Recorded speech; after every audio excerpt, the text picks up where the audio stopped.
Welcome to another Matthumanpizza video. Alright, now it's time to work. Let me get some penetrating oil in that. Anyway, a little squeaky. Got a Mazda 626 LX, and we're about ready to change the front brake disc pads. Here are the tools you need: some sockets and repair manual. That's for a different car, but it'll be all the same. Brake cleaner. There's the brakes, the new ones, and PB blaster, various tools, and lug nut, taker offers, and yeah, and then a jack and a jack stand. So, and then over here, since it's gonna be in the grass, I got a stone to put the jack on when I'm jacking it up so it doesn't go into the soil. So, without further ado, let's get to it. Let's do it. You gotta set the parking brake, block the back tire, and take the brake cap off the brake reservoir. That way you relieve pressure a little bit, and because you'll be watching it later on. So here we go. Alright, we're getting this tire off. Got these down here. Spray lug nuts with some PB blaster. That way they're easier to get on next time, unless they're one of those new vehicles. They already have all that lubricant crap in there. Anyway, so jack your car up, take your tire off. Okay, looks like shit. Look how rusted that is. Probably need a new rotor on this stupid thing. But there it is in all its glory. Behind the caliper is the pads, right in there. Wow, that is metal to metal. Wow. Alright, so this car is a project and a half. So next step here.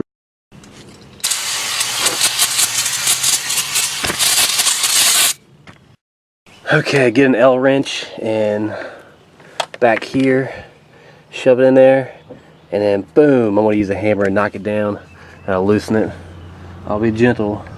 I know people don't like just use whatever, but hold it while you. I want to do this on camera, that way you can see the trials and tribulation. There we go. Yes, it loosened. Alright, now it's this size. It says, I don't have the exact manual for this car, but I have a manual for a different car, and it's almost the same. But 7mm? I think 7mm Allen key wrench, L wrench. But yep, so I'm gonna get. Okay, that last L wrench was the wrong size. This is the right size, and I'm really pounding that thing with a hammer. I got to level out towards level, and I'm able to pound it down. And I sprayed some PB blaster on it, and now I'm. Okay, so here's the bolt. I'm taking off. Finally got it to get loose enough to where I can do this by hand. Had to use the hammer a bunch. Sprayed some PB blaster, and now I'm getting this. Now this part will want to turn forever, so use a flathead screwdriver or something and push while you're turning, and it'll start to come out. And I forget to mention, it's called a guide bolt. So guide bolt, clean the threads up.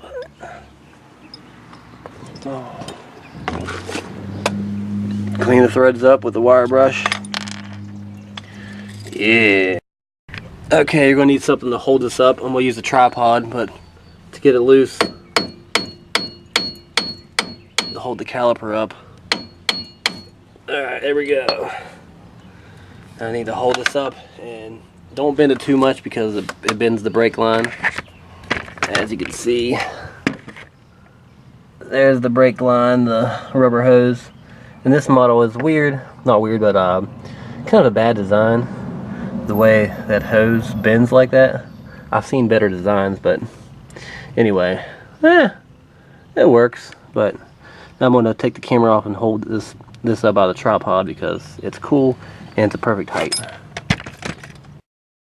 Alright. Now that it's held up by the tripod, I just wanted to do that because it makes for good video. Anyway, there's the old pads, and I can see this stupid. I really hate these retainers, but if take them off, inspect them, or whatever, And look at this, how it's practically metal. I don't even think there's any brake pads left on there, because it's the regular, oh my goodness, it's metal. Wow. Anyway, here's the new pads. Let me get the new pads out right here. Yeah, here's the new pad. So, wow, let's see, it's metal, and then this is the pad. Here's the metal part, and there's the pad, but that's all metal. Look at that. Man, this car.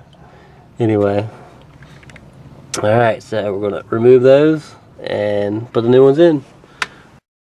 Now, utilizing the hammer again, I just put in a flathead screwdriver, put it right there, and I hammer the end of that, and it knocks that back pad off. So, it's essentially like that, see how it moves? So, and then take a picture if you want, make sure you know how the retainers go back on. But, so when I get that off, of course I gotta tape it being falling off, so let you guys see some action, you know what I'm saying? I'm holding the camera with my hand, so there we go.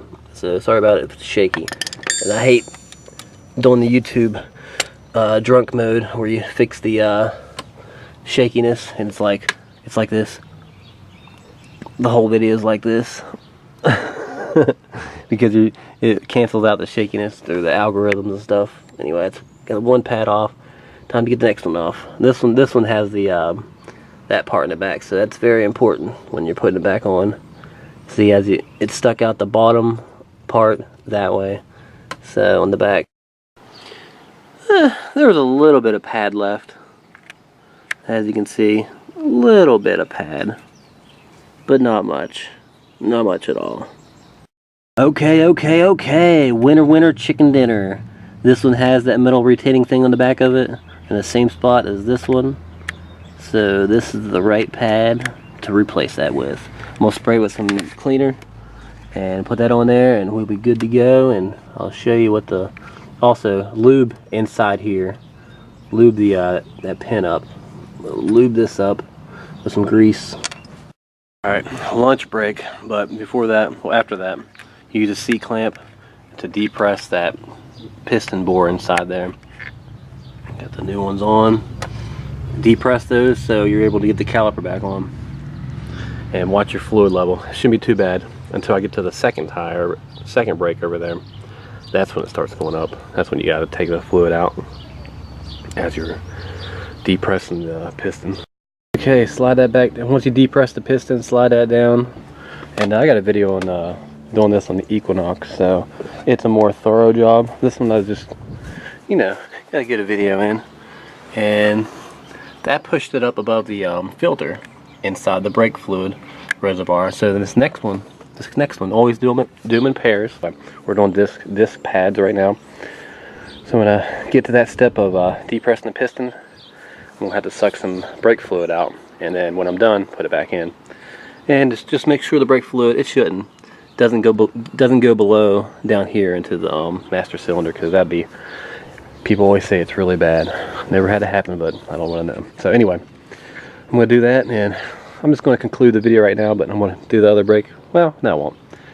I might record some more. But anyway, this has been another Matthumanpizza video. Thank you very much from the bottom of my warm, bloody heart.